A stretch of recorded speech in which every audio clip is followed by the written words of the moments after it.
Vipi na watu wa Vioja, tuko mtaani kwenu sasa, nakwambia tutaonana mimi na wewe ana kwa ana. Mama yangu, alafu nikalipishe na mkate, au sio? You requested and the KBC has decided to deliver. What do I say? Twaja, nakwambiaje, kila mtaa utatuona. Hebu kosa uchekwe.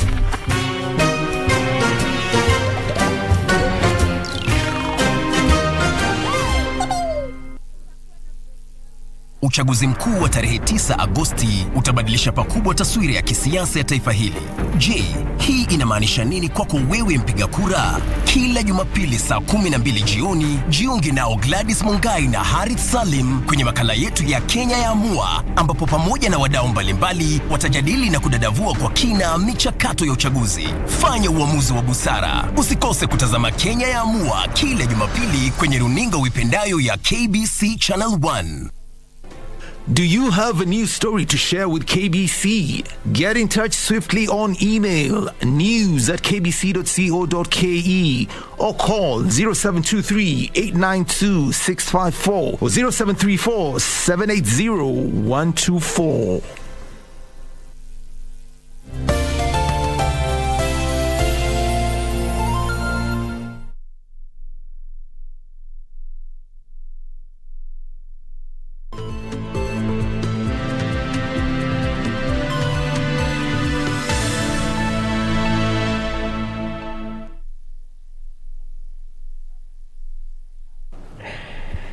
Good afternoon. Our apologies for bringing you a delay Savo on National this live broadcast. You're just in time for the lunchtime news.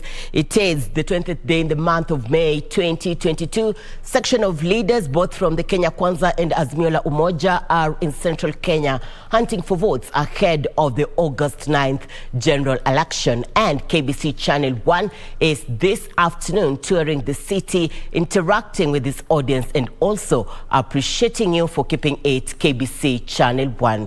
My name is Irene Muchuma Odim.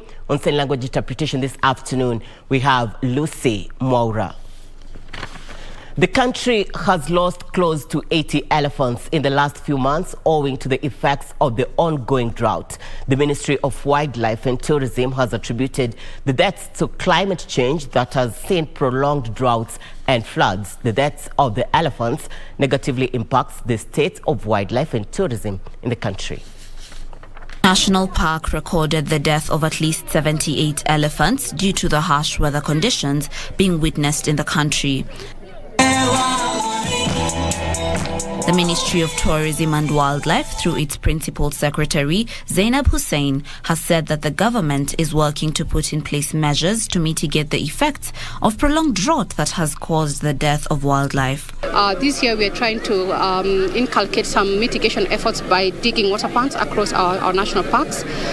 So we are seeing more drought stressing our wildlife. She also said that the ministry is keen on planting trees in national parks and game reserves with the aim of achieving the national 10% forest cover target. So last year we did 15,000 seedlings across Savo East, Amboseli and Kamnarok. And this year we are targeting to plant 20,000 seedlings, 10,000 here and another 10,000 in the Abadeas. The Director of Wildlife Research and Training Institute, Dr. Patrick Omondi, noted that they had partnered with the organizers of the upcoming World Rally Championship to plant 19 million trees across the country. Tree planting that has been commissioned by the Principal Secretary will help to restore as we remove the invasives. We have a program to get rid of it in the entire sanctuary so that we can improve the ecological integrity of the habitat. The two spoke during a tree planting exercise at the Wildlife Research and Training Institute in Naivasha. For Lunchtime News, I'm Jerotich Kiprono. Leaders in Kajiado County are expressing fears that the ongoing drought situation risks creating conflict between pastoralists in the region. The leaders say the scarcity of water and overstretched pasture is already causing friction between farmers. They are now calling on the national government to intervene. As drought continues to bite in parts of Kajiado County, leaders want livestock to be allowed to graze inside the parks. Musipike watu kwa sababu watu hawa hawajakuja huko kwa nia mbaya, ni mifugo zao zinaumia na ni wao ndio kesho watakuja kuwatungia nyinyi wanyama. Governor Joseph Olelenku says overstretched pasture is a recipe for conflict between communities. KWS kuwe na macho ya huruma na watu wetu wanapoenda kutafuta lishe za ng'ombe zao. Kajiado County is part of semi-arid lands currently experiencing drought. Residents are urging the government to scale up drought response in the region to save their livestock. Isofar reporting for Lunchtime News. Well, we are now crossing over to Westlands in the county of Nairobi. This as the country has 80 days to the next general election. My colleague Safin Acheng Ouma is pitching camp in that part of the city to give us latest updates in regards to preparation ahead of the August general election. Safin, good afternoon. A very good afternoon to you, Irene, Muchuma, Odim. They are back in studio. Of course, indeed, we are coming to you live from Westlands area, right here in Kenya's capital, Nairobi, just standing next to Sankara Hotel. This is the place where the International Republican Institute and the National Democratic Institute have just released their latest report on a pre-election assessment mission that they conducted in the country recently as part of their overall observation of the 2022 general election. And they began on an optimistic note, just painting quite a number of positive efforts that the country has put in place in ensuring a more transparent and accountable general election. And of course, this includes the fact that the Independent Electoral and Boundaries Commission has put in place efforts to build trust and assert its independence ahead of the election. Also noting that there has been improvement in the political party nomination processes compared to the 2017 general election. Of course, they've noted quite a few complaints here and there that arose after the nomination processes and went ahead to put forward recommendations on how future nomination processes can be improved. But of course, another key thing that stood out as a plus for the country is the nomination of a female vice presidential candidate as one of the things that also they said is a good step.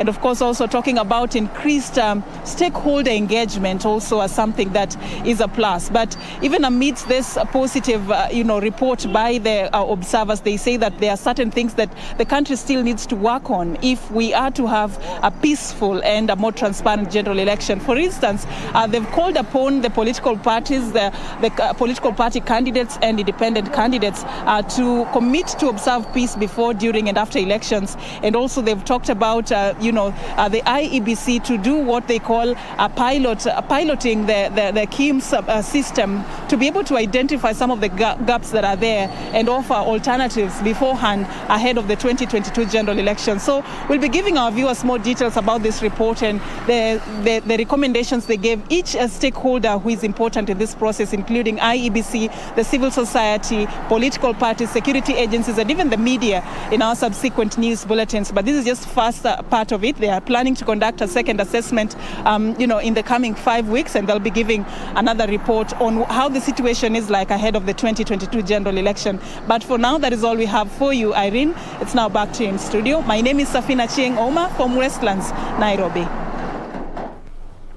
Thank you, Safin. Good to have you. Be sure to catch up with Safina Acheng Ouma in our subsequent bulletins for more details ahead of the August 9th general election. Now, the Machakos County Assembly Deputy Clerk Joseph Mutisia has been elevated to full clerk status following the retirement of Felix Mbiuki. The appointment process that was sanctioned by the County Assembly Service Board under the leadership of the Speaker, Florence Mwangangi, so Mutisia subjected to an interview alongside other applicants. Mutisia has promised to take up the mantle of the clerk wholeheartedly and deliver accordingly. Exercise my duties as the clerk of County Assembly and also the functions that have been assigned by the board of Machakos. I'm determined and ensure that I do my best. We are not worried as a board as to the ability of Mr. Mutisia to discharge the function of the clerk of the assembly. And we are sure that the members of the assembly and the staff of the assembly will equally support him And then we believe that he's going to reciprocate by serving well. Political Parties Dispute Tribunal has annulled Jubilee Party's nomination certificate for Naivasha parliamentary seat issued to Ndegwa Nguthiru. According to lawyer Njoroge Ngigi, who filed the petition, Naivasha residents were never given a chance to exercise their democratic rights since the candidate was issued a direct ticket. Elsewhere, ODM's gubernatorial candidate in Busia County, Paul Otuoma, has challenged political leaders from the county allied to Azimio la Umoja One Kenya Coalition Party to front one of their own who will champion for the interests of Busia County in the formation of the next government. The move by Jubilee Party to issue direct tickets to candidates has returned to haunt it after the political party's dispute tribunal annulled the nomination certificate for Naivasha parliamentary seat. The tribunal has ordered for a repeat exercise in the vast constituency in the next 2 weeks, noting no nominations were done. Lawyer Njoroge Ngigi, who filed the petition, is also seeking the parliamentary seat. And that's why when most of my competitors resigned and decided to go independent, I decided to stay within the party, and I decided to seek justice within the party. Elsewhere, Migori gubernatorial hopeful Ochilo Ayako has pledged to fight corruption in the county government if elected in the coming elections. Senator Ayako, while unveiling his deputy Joseph Mahiri, hit at the outgoing governor Okoth Obado, claiming money was being lost. Hatutakuwa na nafasi ya ufisadi hapa Migori County, na ni aibu sana mmoja wetu ambayo serikali yake imekuwa na inzi za ufisadi kila wakati, yeye anataka kuteua wengine. Meanwhile, Governor Obado's wife Helen Adhiambo has joined the race for woman representative position. I just want to ask the people of Migori County to look for me as Helen and trust me with their votes so that I can go work for them as the third women representative in Migori County. In the neighboring Busia County, ODM gubernatorial candidate Paul Otuoma has challenged leaders from the region to be proactive in championing for region's interests in the formation of Azimio la Umoja One Kenya Coalition government. Lakini mkiangalia, si Oparanya ameenda kwa treasury, si Marende ameenda kwa senate, si huko kwingine wakina Eugene Wamala wako, na Busia tuko wapi hapo? Elsewhere in Kilifi County, supporters of Governor Amason Kingi insist Pamoja African Alliance Party must field candidates in the August elections despite joining Kenya Kwanza Alliance. Addressing media at Market Village in Malindi, the Kilifi residents dismissed remarks by Malindi Town MP Aisha Jumwa that only UDA party would field candidates under Kenya Kwanza Alliance. Na tuko tayari kumfanyia kampeni ya urais William Samoei Ruto awe rais wa 5 wa Jamhuri ya Kenya. Lakini Mheshimiwa Aisha Jumwa, chenye unakifanya, tunataka tukwambie ya kwamba hatutakubali wewe kama kiongozi usimame mbele ya wananchi na uanze kumtukana party leader wetu. Hiyo hatutakubali. Ishoke Washira, Lunchtime News. Religious and civil society groups in Isiolo County have formed a joint command center to coordinate response to election-related conflict. The group is seeking to work with security personnel in the area to ensure peace prevails among pastoral communities living in the region, as well as curb insecurity cases during the electioneering period. According to stakeholders, the formation of the Joint Command Center is a countermeasure to alleged balkanization of the region by the political class. Tukishikana Isiolo yetu licha ya kuwa katika hotspot ya kitaifa, tunaamini ya kwamba juhudi hii itachangia kuleta amani wakati wa uchaguzi na baada ya uchaguzi. This is where we are going to have officers manning this desk to ensure that reporting emanating from the community are well received, documented, and the appropriate action or response taken against them. The region is said to have in the past few years witnessed frequent conflicts among communities due to cattle rustling and scarce resources. Isiolo County Police Commander Hassan Barua, who led a joint meeting at the facility, indicated that cases of gender-based violence will be closely monitored. Barua, however, urged the stakeholders and members of the public to relay information to senior officers for effective response. Information unapeana kwa station commander ama kwa inspector yoyote ya polisi. Ninakwambia ya kwamba ukipeana information kwa hiyo watu, hiyo information haiwezi link hata kidogo. Kwa sababu ni watu wamefunzwa jinsi ya kuweka siri. And in Kisii, the Interreligious Council has warned politicians against using inflammatory utterances during campaigns as the country gears towards elections. Tunawaomba wakati wa kutafuta kura zenu, tafadhali msipatie vijana wetu, msipatie wazee wetu vileo kana kwamba hawana mwelekeo. Wamama tumebeba watoto wetu na tunajua uchungu wa kumpoteza mtoto. Usiwe ndugu yangu au dada yangu, uwe unaleta uhasama kati ya watu kwa sababu juu ya kutafuta uongozi, sababu kama umeshaandikwa na Allah utakuwa ni mwenye kupata. Similar sentiments have been made by various clerics across the country, saying the government must facilitate a seamless transition of governments for the well-being of Kenyans. We just came from a difficult period of COVID where the economy was completely shattered, and we would not want chaos again to come and affect our economy. So we would want to wish all the politicians and people contesting to do it in a peaceful manner. At the same time, the religious leaders want the government to adopt quick interventions in dealing with the harsh economic times. Kamchemenza for Lunchtime News. All right, let's cross over to business news. Kenya's electric car market continues to grow, with the number of electric vehicles expected to more than triple in the next 5 years.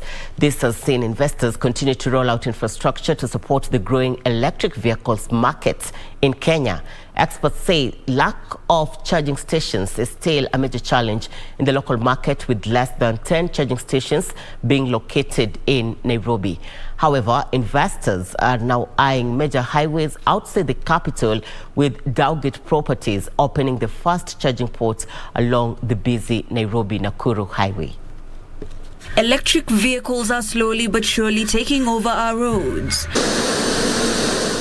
The International Energy Agency projects that 60% of global car sales will be powered electrically due to the growing number of manufacturers and the rising cost of fuel. China is leading the electric car market, while the United States is trailing in a distant second position. Kenya has the third biggest electric vehicle market in Africa, where South Africa and Nigeria are the market leaders. There are an estimated 1,000 electric vehicles on the Kenyan roads, and the number is expected to reach 5,000 by 2025. Some of the companies driving the electric car revolution in Kenya are Basigo, Kiri Motors, and Opibus. However, the lack of charging stations has been a major headache for electric car owners, with most charging ports concentrated in Nairobi. But this trend is now changing, albeit slowly. Dowgate Properties has set up the first Safari Center highway service station outside Nairobi, saying a small number of charging ports is a major bottleneck for the industry. The Nairobi-Nakuru Highway Base Center's electric charging point is the first outside Nairobi City, making it possible for electric vehicles to drive from Nairobi to Kisumu and back by charging each way as they travel. The development is coming at a time when Kenya Power and Kenya Electricity Generating Company KenGen are planning to roll out hundreds of charging ports in the country as part of their revenue diversification strategy. Dowgate Properties plans to construct more charging stations along the Nairobi-Nyeri Highway, Mombasa Highway, and Langata Road. Hibak Said for Lunchtime News. Cooking oil prices are likely to come down in the next few weeks. This follows plans by the world's biggest supplier of palm oil, Indonesia, to lift its 3-week-long palm oil export ban on Monday, 23rd. This is a welcome relief to manufacturers of cooking oil who had been forced to raise retail prices by 35% since February due to the 45% increase in the cost of importing palm oil into the country, a move that had eaten more into Wanjiku's household spending. Kitty. Kenya mainly imports vegetable oils such as sunflower oils, soya bean, corn oil and crude palm from Malaysia and Indonesia. But dilapidated production over the last 6 months in Malaysia due to floods and labor shortages has seen Kenya resort to Indonesia's palm oil. The Russian invasion of Ukraine fueled the shortage since Ukraine, which accounts for 76% of global sunflower oil exports, has significantly cut down supplies. Palm oil comprises a third of the world's vegetable oil market, with Indonesia accounting for about 60% of the supply. The world's top palm oil exporter on April 28th halted shipments of crude palm oil and some derivative product to try and tame soaring prices of domestic cooking oil. The ban was one of the biggest acts of crop protectionism since Russia's invasion of Ukraine in February and its steamed exports of sunflower oil and worsened global shortage. Palm oil is an essential commodity used in almost everything from food to soap to fuel, and the earlier move by Indonesia threatened to push up costs even more across the multiple supply chains. Locally, the ban saw local cooking oil prices increase as manufacturers of cooking oil raised retail prices of cooking oil by 35%. A litre of cooking oil retails at an average of 2,900 shillings in most retail outlets, up from 1,800 shillings a year ago, while a litre fetches 350 shillings. The prices are likely to go down in the next few weeks following the lift of the ban on palm oil exports from Indonesia. Regina Manyar reporting for Lunchtime News. Kenya is urging Rwanda to lift the ban on locally manufactured Indomie noodles. The Kenya Bureau of Standards says it has completed testing of Indomie noodles destined for exports and found them fit for human consumption. The standards body has also put on notice to bakers for failing to meet the safety standards set by the agency. Rwanda banned Kenyan-made Indomie noodles after a contamination scare that originated from Egypt after chilies that are used to make the noodles were found to have high levels of aflatoxin. Kenya now says Indomie destined for the export markets are safe after numerous tests, and all ingredients used to make the noodles, including chili, have been sourced locally. The Indomie that we have locally, and it's actually even exported to the regional markets, is locally produced by a company called Zalim Wazaran Kenya Limited. KBC is also investigating some bakers in the local market for flouting safety regulations. The standardization body has cleared 80% of maize flour brands it had banned after millers complied to the set standards. The process is very scientific and it is based on the best international practices. So as a country, I can say we are growing and the level of compliance is on a growth trajectory. KBC places millers' compliance at 90%, attributing the success rate to increased border testing and surveillance. We've also tightened our borders, the entry point, whereby raw materials from the neighboring countries like maize, it is being tested for aflatoxin contaminants. Manufacturers have been encouraged to make use of measurement facility at KBC to help them conform to the set standards. Posta Corporation of Kenya has signed an agreement with Somaliland Postal Services to facilitate parcel delivery between the two entities. ICT Cabinet Secretary Joe Musheru says the partnership will explore cooperation in the areas of mutual interest in international mail processing and delivery, knowledge exchange, and innovative solutions. The new agreement, the two postal services have agreed to work together in processing of inbound, outbound and cross-border mail and parcels. The unions also agreed to jointly set up mail and parcel sorting centers at any place for the mutual benefit of the parties. The two parties are further pledged to respect international security standards and procedures and the use of electronic data interchange systems to facilitate the overall security of the international mail and parcel transport network. Speaking during the agreement signing, ICT Cabinet Secretary Joe Musheru has said the partnership will go a long way in cementing postal services integration in the region. We are fully behind this and we support. Really, there are a lot of work we've been doing on the East African community. The East African community is now larger than Europe, even in terms of population. And so, neighbors, we can work together. There's no problem. Because I think it's just a matter of time we can integrate. But an exciting time for us, even as Posta, to know that we can partner and be able to grow the linkages to the rest of the world. Somaliland Deputy Ambassador to Kenya Sharmake Gele has said the cooperation offers Somaliland a gateway not only to East African countries but the rest of the world. This will be our door gates and entry gates for our international relations and our presence and everything. We haven't been able to do that. So on behalf of millions of Somalians, I have seen this a great opportunity and a great gateway for them to connect internationally because the postal is the lifeline of everything. Reporting for Lunchtime News, I am Teresa Mutai. Kenya is staring at a looming food shortage following the spread of the fall armyworm in most parts of Western and Rift Valley region. While seeking assistance from the government, farmers in Uasin Gishu and Elgeyo Marakwet counties says the pest is posing a serious threat to the country's food security as the worm has so far invaded over 500 acres of crops in the two regions. Simple. Farmers in most parts of Western and Rift Valley regions warn over impeding food insecurity following the invasion of farms by the fall armyworm. According to Food and Agriculture Organization, some of the counties under attack are Busia, Bungoma, Trans Nzoia, Uasin Gishu and Elgeyo Marakwet counties. Trans Nzoia alone contributes about 15% of Kenya's food basket. FAO says the spread of the fall army is driving intensified pesticide use, putting human and environmental health at risk.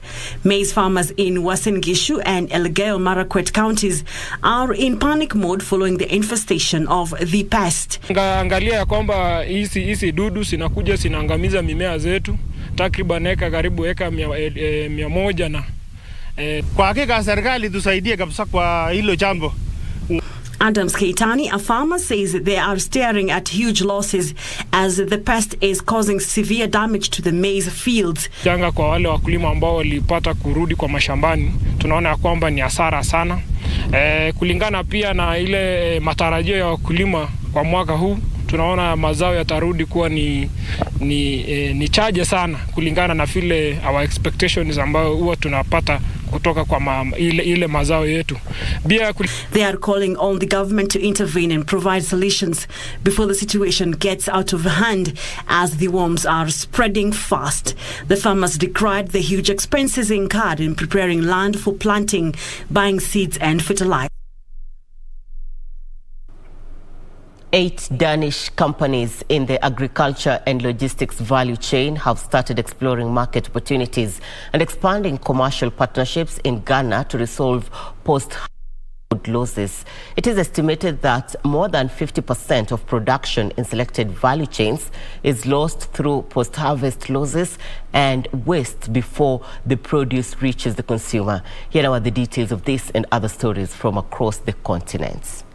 8 Danish companies will provide cold chain logistics, transport, food safety and processing, as well as storage facilities to support Ghana resolve its post-harvest losses in return for income and increase sustainable economic growth. This will help Ghana create a greener, safer and prosperous food and agricultural economy. The magnitude of food losses in Ghana, which had negative climate impacts, was also a business opportunity that could be capitalized on to turn the current loss into value. Post-harvest losses were partly due to the low investments in the cold chain and low efficiency in livestock production.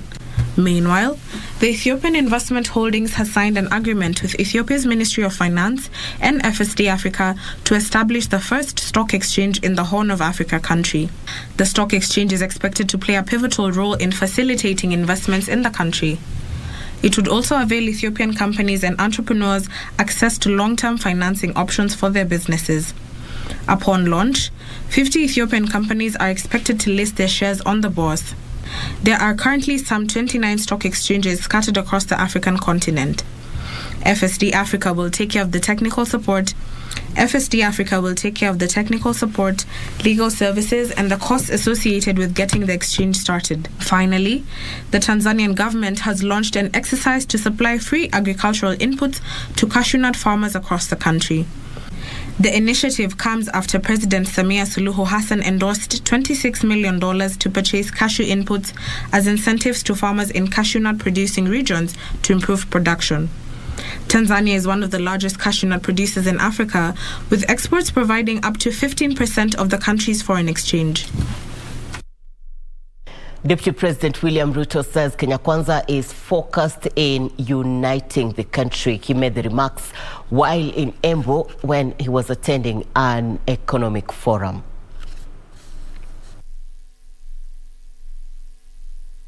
Tumefanya hata ndani ya Kisumu, tumefanya hata ndani ya Migori, tumefanya hata ndani ya Homa Bay, because we believe in one country called Kenya. Hiyo mnanielewa? Na tunaketi chini na ninyi watu wa Embu leo kwa sababu we want to exit the politics of personalities and the politics of ethnicities and the politics of leaders and positions and power sharing.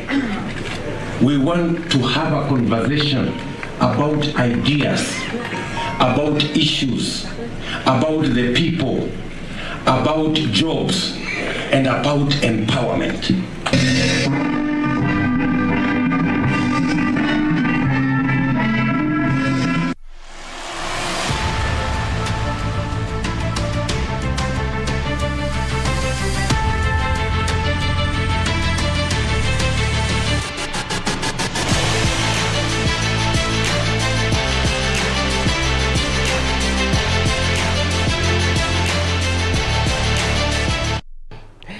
And time for us to get to Channel 1 Sports News. Everton secured their Premier League status with an incredible fight back where they came from 2 goals down to beat Crystal Palace 3-2 at Goodison Park last night. Chelsea stayed third after a 1-1 draw with Leicester at Stamford Bridge. In Spanish La Liga, Real Madrid will today play Real Betis while Rayo Vallecano play Levante.